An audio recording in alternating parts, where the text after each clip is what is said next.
고무줄로 칭칭 감긴 2억 5천만 원의 현금 뭉치. 더 좋은 시절을 보냈을 법한 낡고 다른 가죽 가방. 깊숙한 곳에 쑤셔 박혀 있었습니다.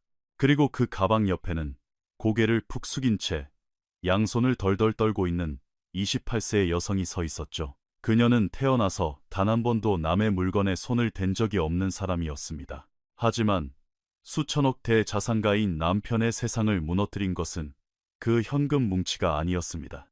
진짜 그를 무너뜨린 것은 그 직후에 일어난 일이었습니다. 아무도 듣지 않는다고 생각했을 때 사살배기 쌍둥이 아들들이 털어놓은 그 말들, 그 순진무구한 아이들의 입술에서 나온 진실이 지난 3년 동안 그와 한 침대를 썼던 아내의 진짜 소름 끼치는 민낯을 어떻게 폭로했을까요? 이 이야기를 본격적으로 시작하기 전에 여러분이 반드시 아셔야 할 것이 있습니다.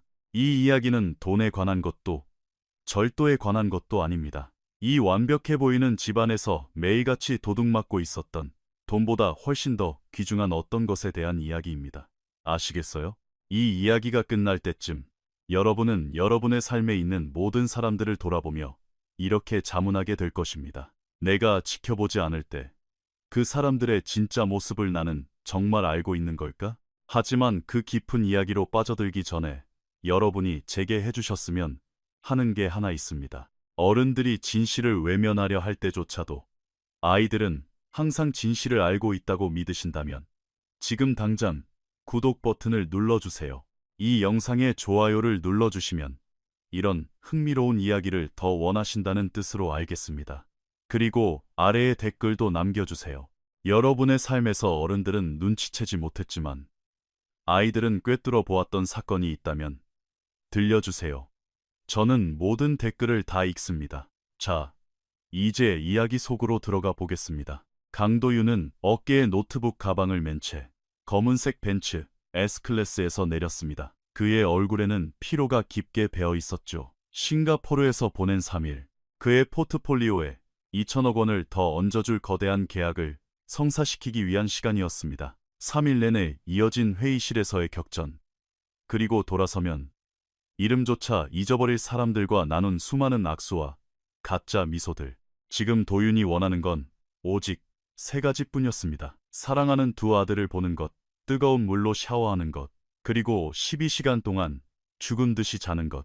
그의 집은 한남동 유엔빌리지의 프라이빗한 구역 끝자락에 자리 잡고 있었습니다. 보안 게이트 안에 또 다른 게이트가 있고 보안 카메라를 감시하는 또 다른 카메라가 있는 그런 곳이었죠. 120평 규모의 모던한 건축물, 그리고 바닥부터 천장까지 이어진 통유리창 너머로는 탁 트인 한강뷰가 펼쳐져 있었습니다. 유명 건축 잡지에 2번이나 소개되었던 집, 어느 각도에서 보나 완벽함 그 자체인 공간이었습니다. 하지만 도윤은 곧 깨닫게 됩니다. 그 완벽함이란 타인의 시선이 닿을 때만 이 집이 뒤집어쓰는 가면에 불과했다는 것을요. 현관문을 열고 들어서는 순간 그는 본능적으로 무언가 잘못되었음을 직감했습니다. 공기가 달랐습니다. 무겁고 억눌린, 마치 거대한 폭풍이 덮치기 직전의 고요함 같았죠. 그의 안에 서지 않은 대리석이 깔린 넓은 현관홀 한가운데 서 있었습니다.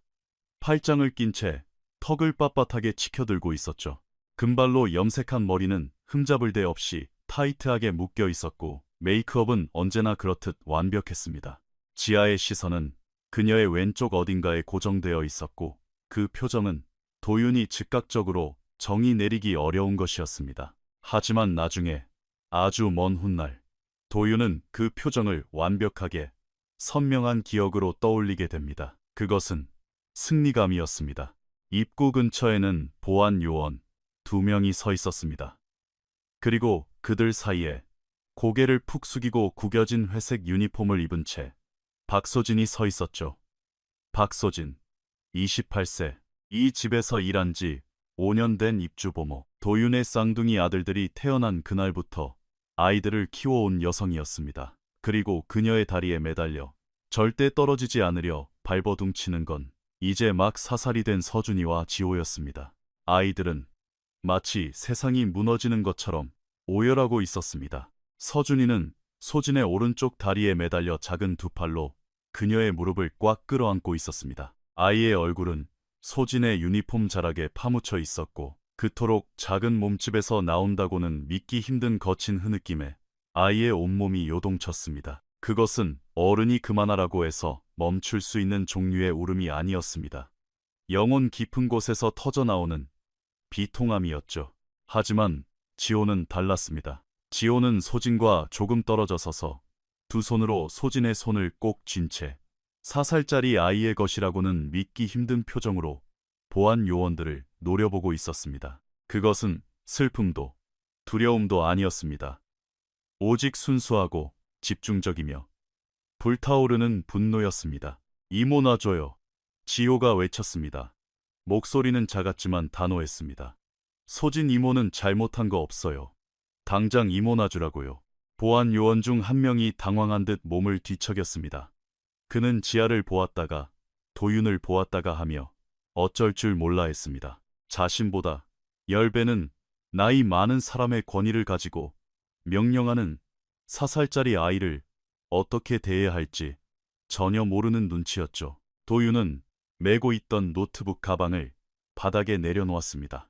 대리석 바닥에 부딪히며 홀 전체에 쿵하는 소리가 울려 퍼졌지만 서준이의 울음소리가 모든 소리를 집어삼키고 있었기에 아무도 눈치채지 못했습니다. 도대체 이게 무슨 상황이야? 도윤이 물었습니다.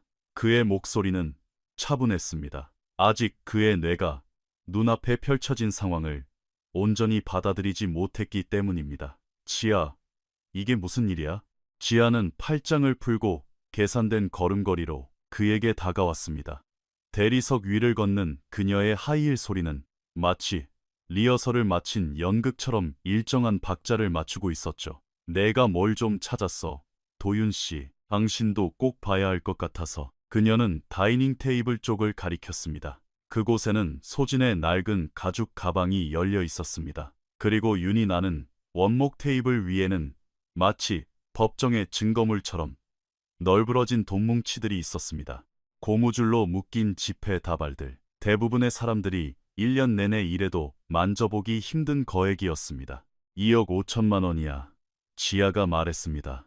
그녀의 목소리는 차분하고 철저히 통제되어 있었으며 묘하게 만족감마저 묻어났습니다. 오늘 아침 정기 점검을 하다가 저 여자 방에서 숨겨진 걸 발견했어. 우리 생활비 계좌를 확인해 보니까 지난달에 정확히 이 금액이 출금됐더라고. 이번 리모델링 인테리어 업체에 가야 할 잔금이었는데 그쪽엔 단 한 푼도 입금되지 않았지. 도윤은 돈을 뚫어지게 바라보다가 천천히 고개를 돌려 소진을 보았습니다. 소진은 그제야 처음으로 고개를 들었습니다. 그녀의 짙은 눈동자가 도윤의 눈과 마주쳤고 도윤은 그녀의 눈에서 마땅히 보여야 할 감정을 찾지 못했습니다. 현행범으로 잡힌 사람의 죄책감도 수치심도 패닉도 없었죠. 그녀의 눈에는 완전히 다른 감정이 서려 있었습니다. 그것은 체념이었습니다. 마치 슬로우 모션으로 일어나는 끔찍한 교통사고를 지켜보며 무슨 일이 일어날지 정확히 알고 있지만 그것을 막을 힘이 전혀 없는 사람의 눈빛이었죠. 저 그 돈 훔치지 않았습니다. 대표님, 소진이 기어들어가는 목소리로 말했습니다. 눈가에 눈물이 차올랐지만 목소리만은 단호했습니다. 제 돌아가신 엄마의 영혼을 걸고 맹세합니다. 제가 사랑하는 모든 것을 걸고 맹세해요. 저 돈은 훔친 게 아닙니다. 그럼 설명해봐. 지아가 쏘아붙였습니다. 어째서 2억 5천만 원이나 되는 현금이 내 침대 매트리스 밑에 숨겨져 있었는지 설명해보라고. 소진의 입이 열렸다가 이내 굳게 닫혔습니다. 그녀는 울고 있는 쌍둥이를 바라보다가 지아를 바라보았고 다시 바닥으로 시선을 떨구며 아무 말도 하지 않았습니다. 그 침묵, 그 무겁고 고통스러운 침묵은 도윤이 자신의 삶에 대해 알고 있다고 믿었던 모든 것의 토대에 가해진 첫 번째 균열이었습니다. 경찰은 1시간 만에 도착했습니다. 제복을 깔끔하게 차려입은 2명의 경찰관이 현관에서 진술을 받는 동안 소진은 주방 입구 근처 의자에 앉아 오직 자신만 볼 수 있는 바닥에 한 점을 응시한 채 두 손을 무릎에 모으고 있었습니다. 쌍둥이들은 지아의 명령으로 위층방에 격리되었지만 도윤은 여전히 아이들의 소리를 들을 수 있었습니다. 천장을 뚫고 내려오는 서준이의 억눌린 흐느낌은 집안 전체가 느낄 수 있는 심장 박동 같았습니다. 그리고 몇 분마다 지호의 날카롭고 절박한 목소리가 정적을 갈랐습니다. 당장 소진 이모를 데려오라고 요구하는 소리였죠. 도윤은 창가에 서서 경찰이 수첩에 메모하는 모습을 지켜보았습니다. 이 대화를 완벽하게 준비해둔 사람처럼 능숙하고 막힘없이 질문에 대답하는 아내의 모습을 지켜보았습니다. 하지만 무언가 아기가 맞지 않았습니다. 처음에는 아주 미세한 위화감에 불과했죠. 억지로 맞지 않는 자리에 퍼즐 조각을 끼워 넣을 때의 느낌 아시나요? 얼핏 보면 맞는 것 같지만 자세히 보면 가장자리가 전혀 맞물리지 않는 그런 느낌이요. 그 위화감의 시작은 바로 돈 그 자체였습니다. 도윤은 지아가 생각하는 것보다 집안의 재무 상태를 훨씬 더 잘 알고 있었습니다. 그는 단 1원 단위까지 추적하고 모든 투자와 거래를 강박적일 정도로 정확하게 관리해 지금의 부를 일군 사람이었으니까요. 아내가 언급한 인테리어 공사, 대금 2억 5천만 원의 출금 내역이 있었다면 그가 반드시 보았을 것이고 승인했을 것입니다. 하지만 그는 그런 내역을 승인한 기억이 전혀 없었습니다. 그는 스마트폰을 꺼내 모바일 뱅킹 앱을 열었습니다. 그의 손가락이 거래 내역을 빠르게 훑으며 몇 주치 기록을 스크롤했습니다. 있었습니다. 6주 전에 출금된 2억 5천만 원. 하지만 그것은 인테리어 업체로 송금된 것이 아니었습니다. 그것은 개인 용도로 분류되어 있었습니다. 출금, 서지아, 개인 용도. 아내가 직접 출금한 돈이었습니다. 도윤은 오랫동안 화면을 뚫어지게 바라보았습니다. 도대체 왜 지아는 2억 5천만 원을 현금으로 인출하고 개인 용도로 처리해놓고 이제 와서 그것이 공사 대금이었다고 거짓말을 하는 걸까요? 그는 앱을 닫고 휴대전화를 다시 주머니에 넣었습니다. 아무 말도 하지 않았습니다. 아직은 때가 아니었죠. 경찰관이 필기를 마무리했습니다. 강 대표님, 일단 상황은 파악되었습니다. 박소진 씨는 서울로 연행해서 절차를 밟겠습니다. 피해 금액이 워낙 크기 때문에 이는 특정 경제 범죄 가중처벌 등에 관한 법률상 업무상 횡령 및 특수절도로 분류될 가능성이 높습니다. 업무상 횡령. 그 단어가 도윤에게 물리적인 타격처럼 날아들었습니다. 소진이 감옥에 간다니요. 주차 위반 딱지 한 번 떼인 적 없는 28세의 선량한 여성이 쇠창살 뒤에서 몇 년을 보내야 한다는 뜻이었습니다. 그녀의 인생은 완전히 박살날 것입니다. 남해안 시골 마을에 있는 그녀의 가족, 병든 홀어머니, 간호대에서 공부하고 있는 어린 여동생, 소진에게 의지하고 있는 그 모든 사람들이 길거리에 나앉게 될 터였습니다. 잠깐만요. 도윤이 말했습니다. 모두의 시선이 그에게 쏠렸습니다. 어떤 혐의로든 정식 기소 절차를 밟기 전에 제가 직접 모든 증거를 검토하고 싶습니다. 제게 24시간만 주십시오. 경찰관이 미간을 찌푸렸습니다. 대표님, 증거는 이미 상당히 명백합니다만 24시간입니다. 도윤이 다시 한번 말했습니다. 그의 목소리에는 각국 정부와 협상 테이블에 앉아 승리를 거둬온 남자 특유의 압도적인 권위가 실려 있었습니다. 이건 부탁이 아닙니다. 그 순간 지아의 표정이 흔들렸습니다. 아주 찰나의 순간이었지만 도윤의 매의 눈을 피할 수는 없었죠. 그것은 초조함이었습니다. 완벽하게 짜인 계획이 선로를 이탈하기 시작할 때 나타나는 진짜 초조함이었습니다. 그날 밤 소진은 유치장이 아닌 저택 뒤편의 직원용 별채에 머물렀습니다. 자유로운 상태는 아니었지만 갇힌 것도 아니었죠. 경찰은 몹시 찝찝해하면서도 도윤의 요구를 수용했습니다. 그들은 24시간 후에 다시 올 것입니다. 시계는 째깍거리며 돌아가고 있었습니다. 도윤은 서재 문을 걸어 잠그고 노트북을 열었습니다. 이제 집안은 쥐죽은 듯 고요했지만 그것은 평화가 아니었습니다. 가슴을 짓누르는 숨막히는 침묵이었죠. 그는 생활비 계좌 내역부터 다시 파고들었습니다. 지난 1년치의 모든 거래 내역을 한 줄 한 줄 날짜별로 꼼꼼히 확인했습니다. 지아가 개인 용도로 출금한 그 2억 5천만 원은 그가 확인한 자리에 그대로 있었습니다. 하지만 그게 다가 아니었죠. 더 작은 금액의 출금 내역들이 꼬리를 물고 이어졌습니다. 여기서 5천만 원, 저기서 7,500만 원, 모두 개인 용도로 표시되어 있었고 모두 현금 출금이었으며 은행을 떠나는 순간 추적이 불가능해지는 돈들이었습니다. 지난 14개월 동안 서지아는 무려 10억 원에 가까운 돈을 현금으로 빼돌리고 있었습니다.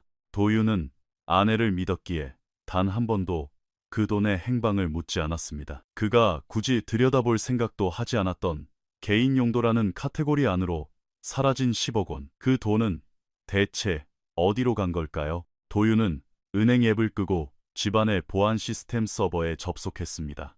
3년 전 그의 회사가 직접 설치한 최고급 시스템이었습니다. 침실과 욕실을 제외한 모든 방에 카메라가 설치되어 있었고 동작 감지 녹화 기능과 함께 90일치 영상이 클라우드에 보관되어 있었죠.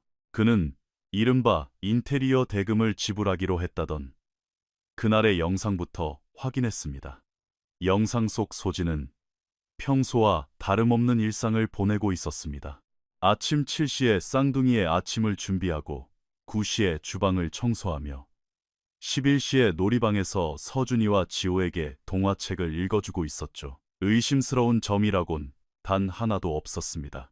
그리고 그는 지아의 동선이 찍힌 영상으로 화면을 전환했습니다. 오후 2시 47분 소진이 쌍둥이와 함께 정원에 나가 있는 동안 지아가 소진의 방으로 들어가는 모습이 잡혔습니다. 지아는 복도를 2번이나 두리번거리며 확인한 뒤 방 안으로 조심스럽게 들어갔습니다. 그녀의 손에는 무언가 들려 있었습니다. 묵직해 보이는 종이 쇼핑백이었죠. 도윤은 아내가 소진의 옷장을 열고 곱게 개켜진 옷들을 옆으로 밀어낸 뒤 옷 무더기 맨 밑바닥에 그 종이 쇼핑백을 쑤셔 넣는 모습을 두 눈으로 똑똑히 지켜보았습니다. 그리고 지아는 방을 빠져나와 아무 일 없었다는 듯 문을 닫았습니다. 도윤의 혈관 속에 흐르던 피가 차갑게 얼어붙는 것 같았습니다. 그는 영상의 날짜를 다시 확인했습니다. 어제였습니다. 지아가 돈을 발견하기 하루 전 보안 요원과 경찰을 부르고 배신당한 안주인으로서 완벽한 피해자 연기를 펼치기 바로 전날이었습니다. 그녀가 심어둔 것이었습니다. 지아가 직접 소진의 방에 그 돈뭉치를 숨겨놓고는 다음 날 자신이 그것을 우연히 발견한 척 연기를 했던 것입니다. 처음부터 끝까지 모든 것은 그녀가 조작한 자작극이었습니다.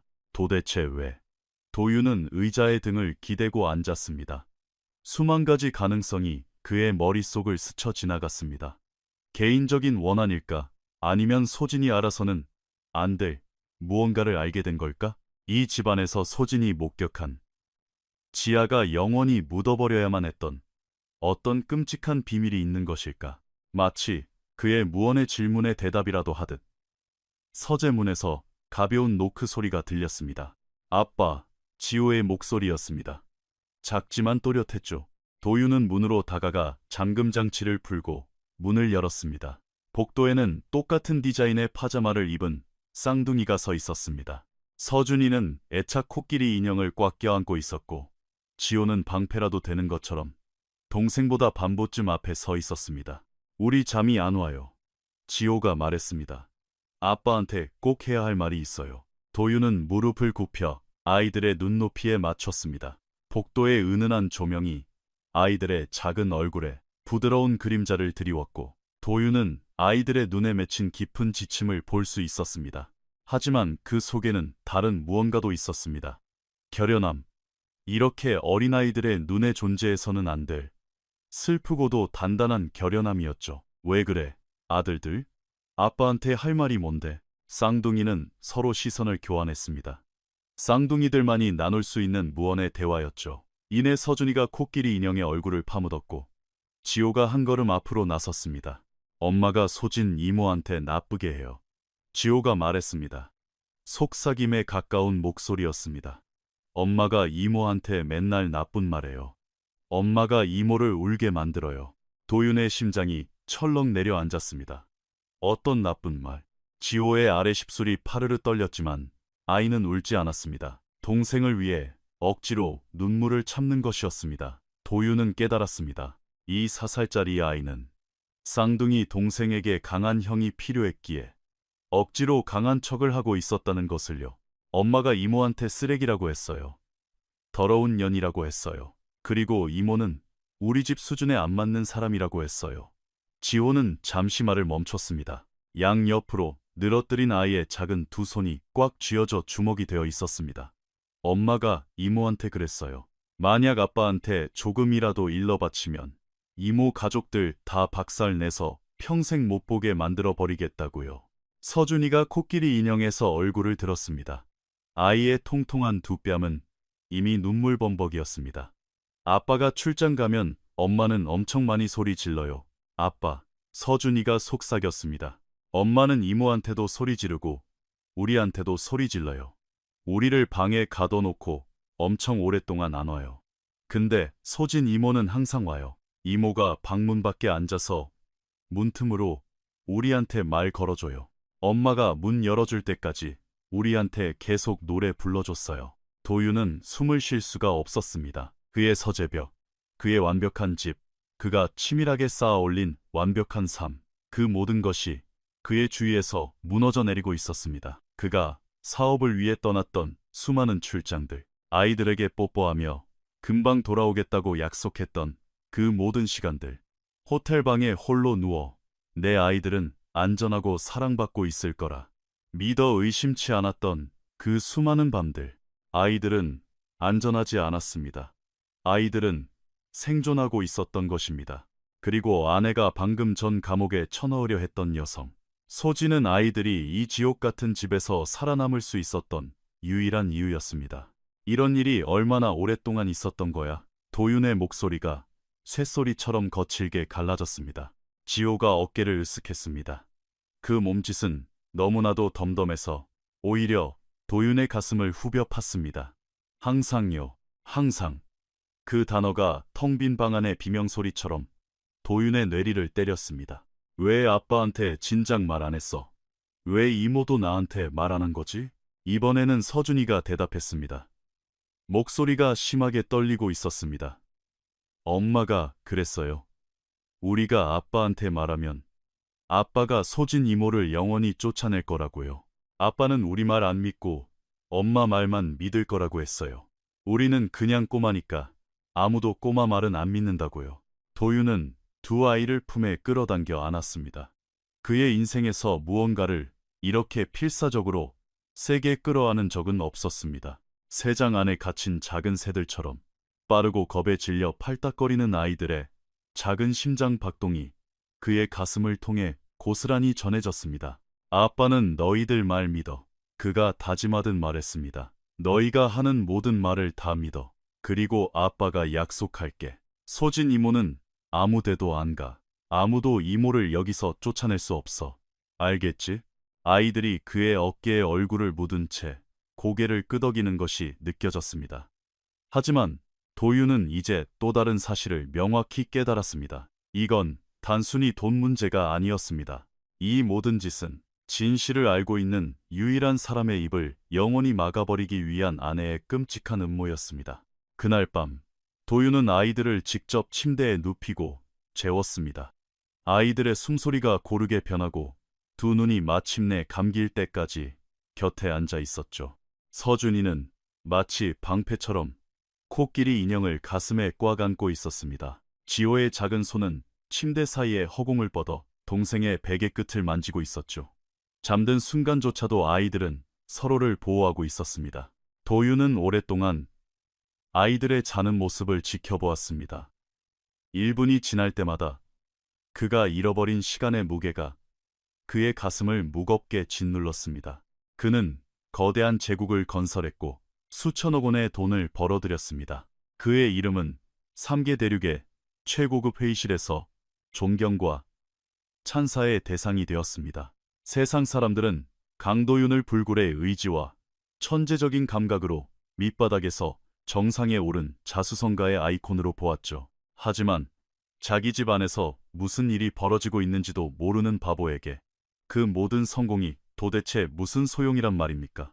그는 쌍둥이의 방을 나와 다시 서재로 향했습니다. 아직 해야 할 일이, 확인해야 할 영상이, 밝혀내야 할 진실이 더 남아 있었습니다. 그는 지난 3개월치의 CCTV 녹화 기록을 열고 처음부터 끝까지 확인하기 시작했습니다.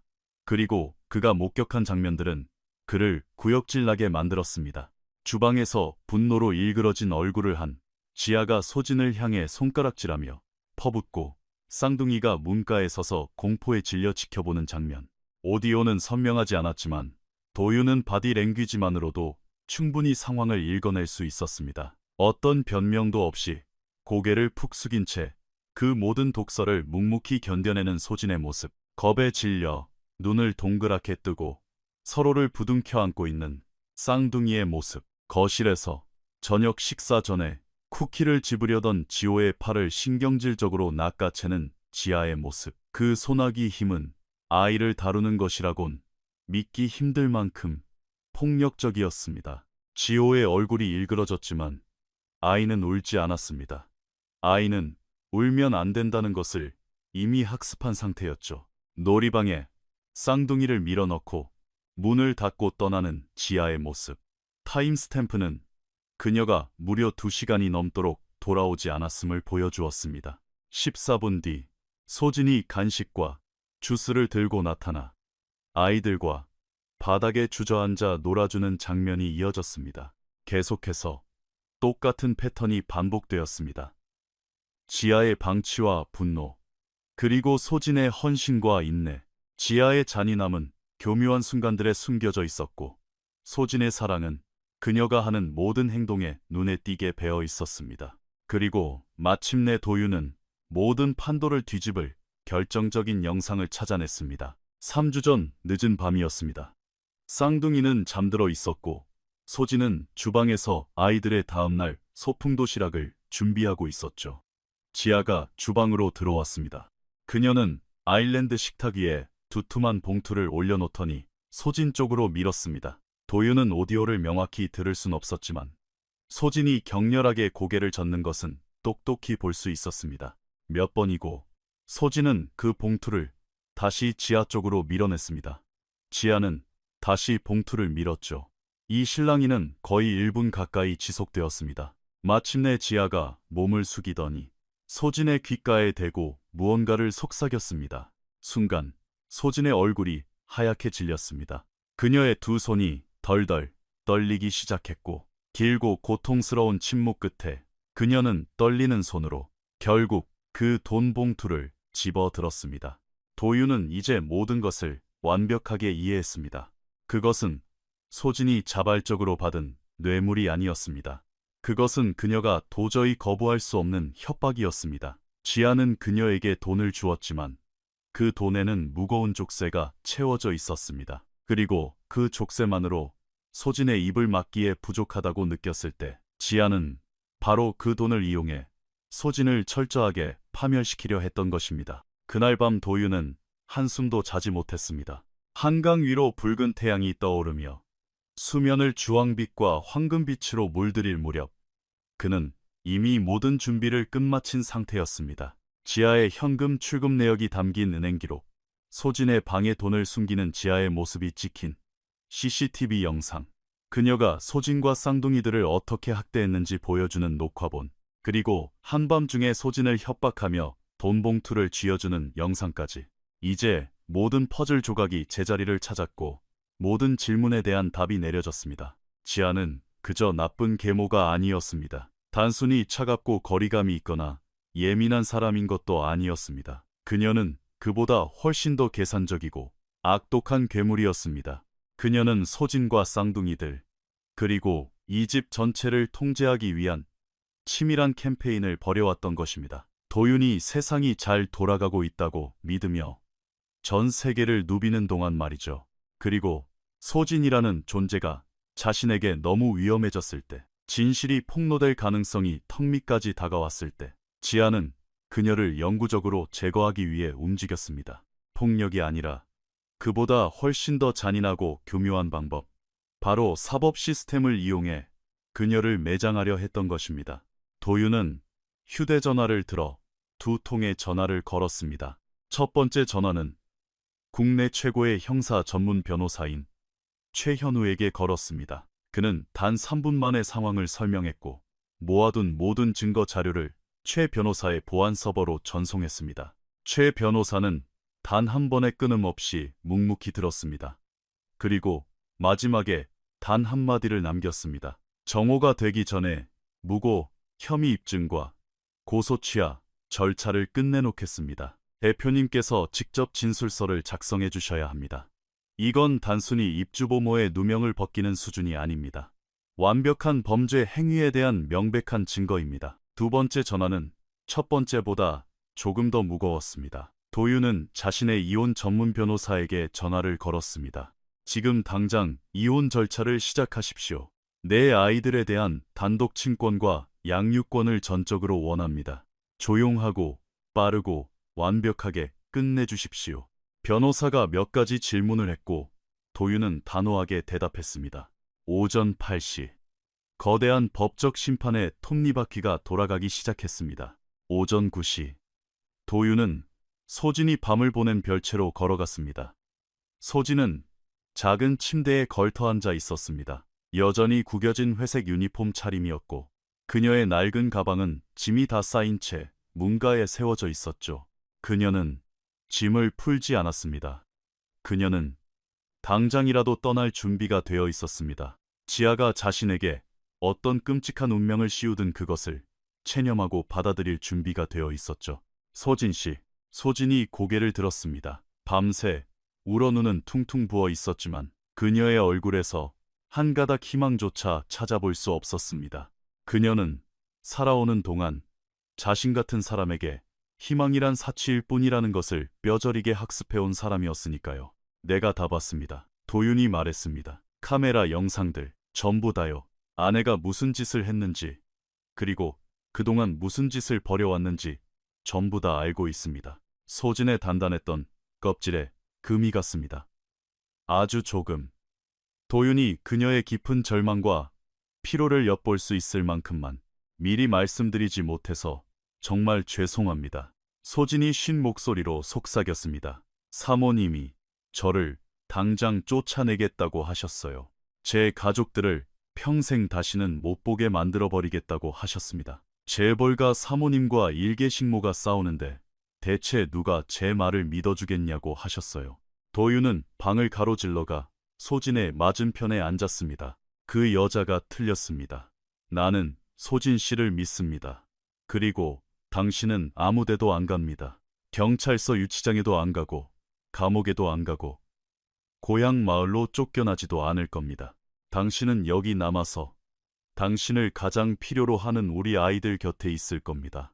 이 집에서 일한 지 5년 만에 처음으로 소진은 고용주 앞에서 참았던 눈물을 터뜨리며 소리내어 울었습니다. 경찰은 약속대로 정확히 정오에 다시 저택을 찾았습니다.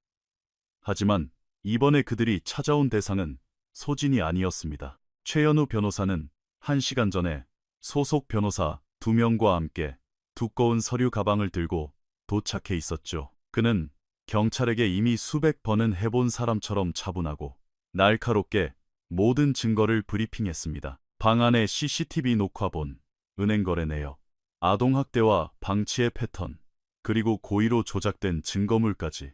오후 12시 15분, 박서진에 대한 모든 혐의가 공식적으로 취하되었습니다. 오후 12시 30분, 새로운 수사가 개시되었습니다. 이번 타깃은 서지아였습니다. 도윤은 2층 서재 창가에 서서 저택 앞마당에 경찰차가 주차되는 것을 지켜보았습니다. 2명의 경찰관이 현관문을 향해 걸어가는 것도 지켜보았습니다. 지아가 어리둥절한 미소를 지으며 문을 열었다가 경찰관들의 굳은 표정을 보는 순간 그 미소가 흔적도 없이 사라지는 것도 지켜보았습니다. 서지아 씨, 사법기관을 상대로 한 허위사실 유포 및 무고, 그리고 특수경제범죄와 아동복지법 위반 혐의로 저희와 함께 서로 가주셔야겠습니다. 경찰의 말은 예의 바르고 프로페셔널했지만 그 의미는 파멸적이었습니다. 단 3초 만에 지아의 얼굴은 여러 번의 극적인 변화를 겪었습니다. 혼란, 현실 부정, 그리고 마침내 상황 파악. 그 뒤에 찾아온 것은 완벽한 공포였습니다. 그녀는 집 안으로 고개를 돌려 다급하게 도윤을 찾았습니다. 복도에 서서 차가운 눈빛으로 이 모든 것을 침묵 속에 지켜보고 있는 도윤을 발견하자 그녀의 표정이 딱딱하게 굳어버렸습니다. 도윤 씨, 이 사람들한테 말 좀 해봐. 뭔가 오해가 있는 거라고. 빨리 말해. 오해 같은 건 없어. 도윤이 서늘하게 대답했습니다. 내가 직접 영상을 다 확인했거든. 지아. 하나도 빠짐없이 전부 다. 네가 소진 씨 방에 돈을 숨기는 영상, 네가 소진 씨를 협박하는 영상, 그리고 내가 없을 때 네가 내 아이들에게 무슨 짓을 했는지 보여주는 그 모든 영상들 말이야. 지아의 얼굴에서 핏기가 완전히 가셨습니다. 당신은 몰라. 지아가 더듬거렸습니다. 그녀의 목소리는 완전히 달라져 있었습니다. 오만함과 자신감은 증발해버렸죠. 내가 다 설명할 수 있어. 나한테 한 번만 기회를 줘. 난 너에게 이미 수천 번의 기회를 줬어.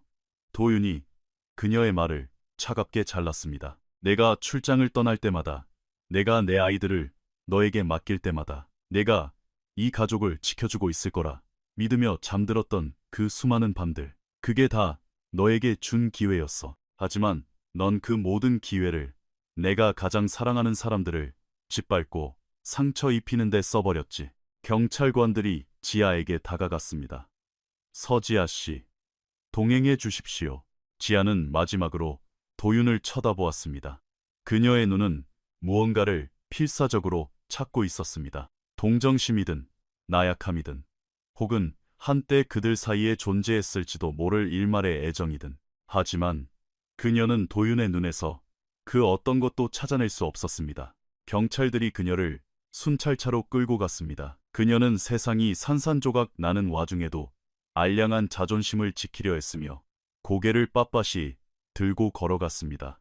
하지만 도윤은 그녀의 양손이 바지 옆단에서 사시나무 떨리듯 떨리고 있는 것을 놓치지 않았습니다.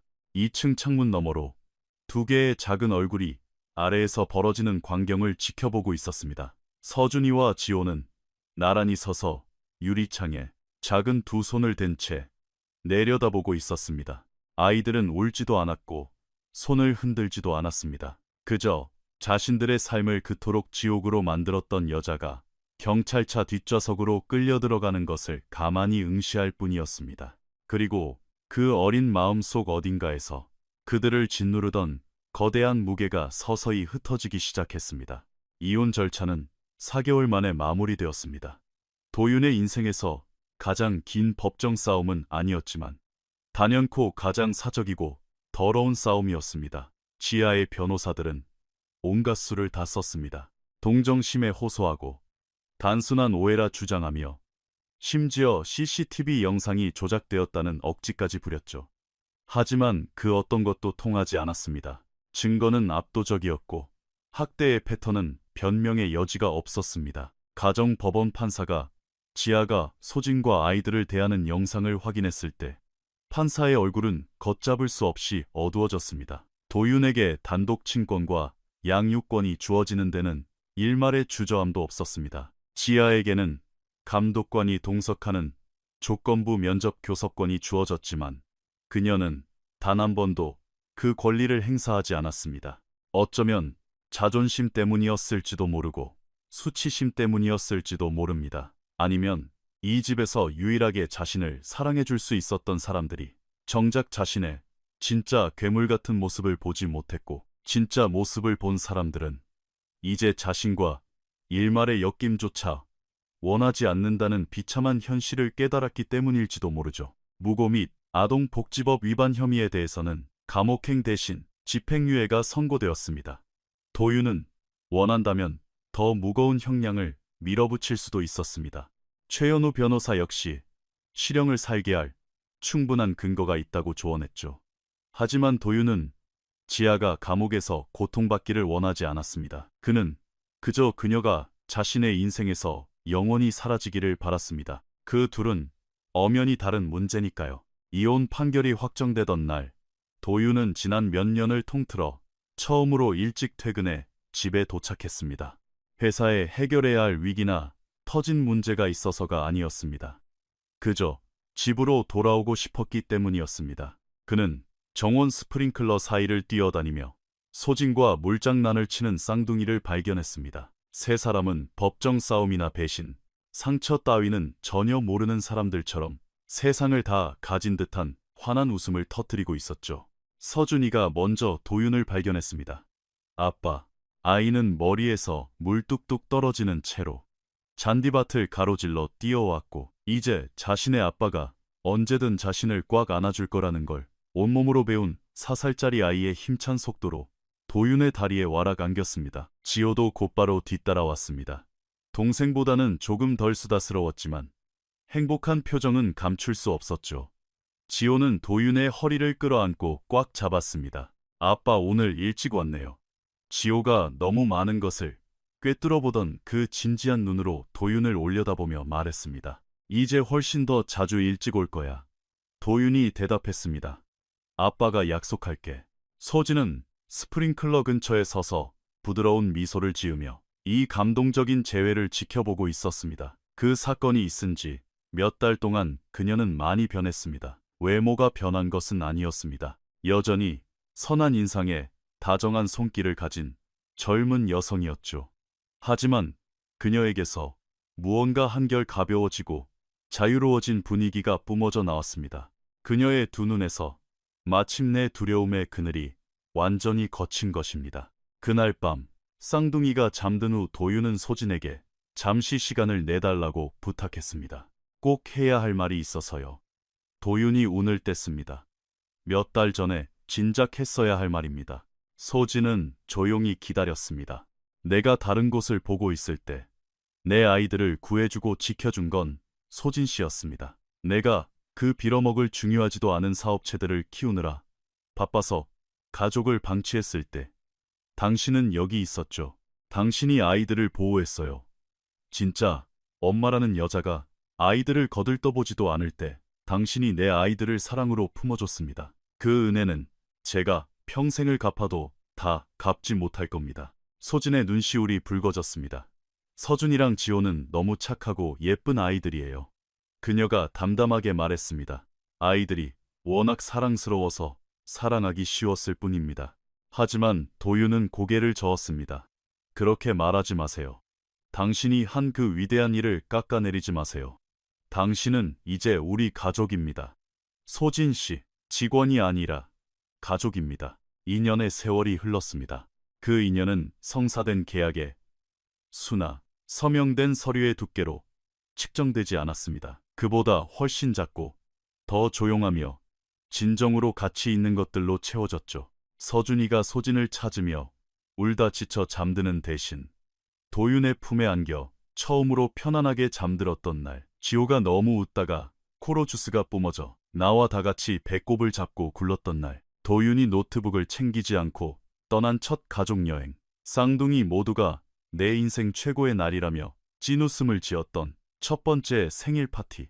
소진은 더 이상 단순한 입주보모가 아니었습니다. 도윤은 그녀를 저택의 하우스 매니저로 승격시켰고 소진을 펑펑 울게 만든 파격적인 연봉과 함께 향후 어떤 상황이 오더라도 절대 그녀를 부당하게 해고하거나 아이들의 삶에서 강제로 떼어놓을 수 없다는 평생 고용 보장 계약서를 작성해 주었습니다. 남해안 시골에 계신 소진의 어머니는 평생 일하지 않고도 편안한 노후를 보낼 수 있는 충분한 생활비를 지원받았습니다. 간호대에 다니던 어린 여동생은 무사히 졸업 후 서울의 대형 병원에 취업했습니다. 지난 몇 년간 소진이 아무도 모르게 집으로 보냈던 생활비와 그녀가 묵묵히 짊어졌던 희생이 마침내 눈부신 결실을 맺은 것입니다. 그리고 쌍둥이들은 눈부시게 피어났습니다. 다음 해에 유치원에 입학한 아이들은 자신들이 얼마나 깊이 사랑받고 있는지 아는 아이들. 특유의 자신감 넘치는 걸음걸이로 손을 꼭 잡고 교실로 걸어 들어갔습니다.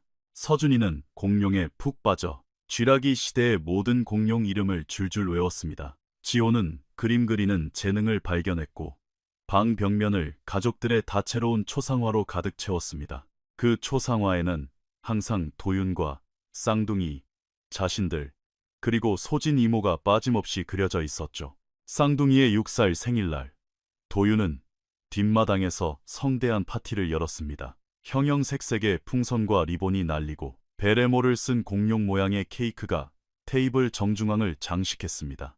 서준이와 지호의 취향을 정확히 반반 섞어 놓은 완벽한 타협점이었죠. 소진은 바비큐 그릴 근처에 서서 아이들이 행복하게 뛰어노는 모습을 볼 때마다 짓는 그 특유의 부드러운 미소로 파티를 지켜보고 있었습니다. 도윤이 그녀에게 다가갔습니다. 가끔 제가 무슨 생각하는지 알아요? 잔디밭에서 지호를 쫓아다니는 서준이를 바라보며 도윤이 말했습니다. 어떤 생각이요? 그날 말입니다.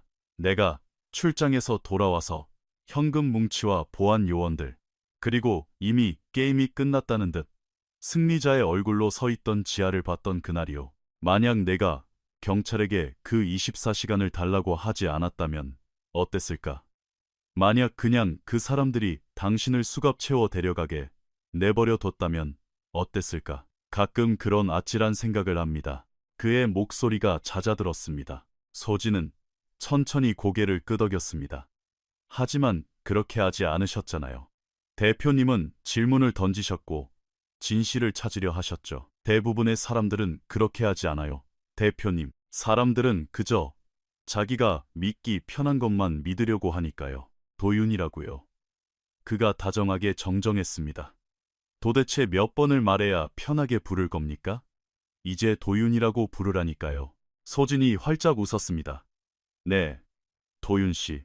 두 사람은 기분 좋은 침묵 속에서 나란히 서서 뛰노는 아이들을 바라보았습니다. 한강 너머로 붉게 저무는 저녁노를 바라보며 거짓말과 배신으로 산산조각 났던 폐허 위에서 그들이 새롭게 쌓아 올린 찬란한 삶을 지켜보았습니다. 왜냐하면 가끔 진실은 스스로 목소리를 내지 않기 때문입니다. 때로는 누군가가 자신을 들여다봐 줄 만큼 충분한 관심을 가질 때까지 무대 뒤편에서 쥐죽은 듯 숨을 죽이고 기다립니다.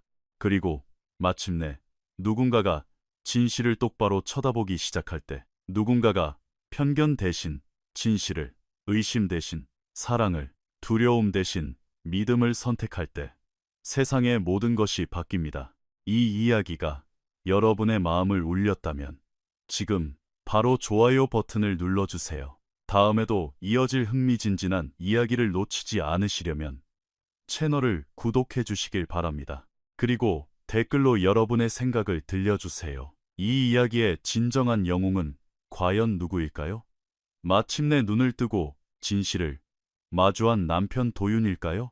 아니면 자신의 모든 것을 잃을 위기 속에서도 아이들을 향한 사랑을 포기하지 않았던 소진일까요? 다음 영상에서 뵙겠습니다. 감사합니다.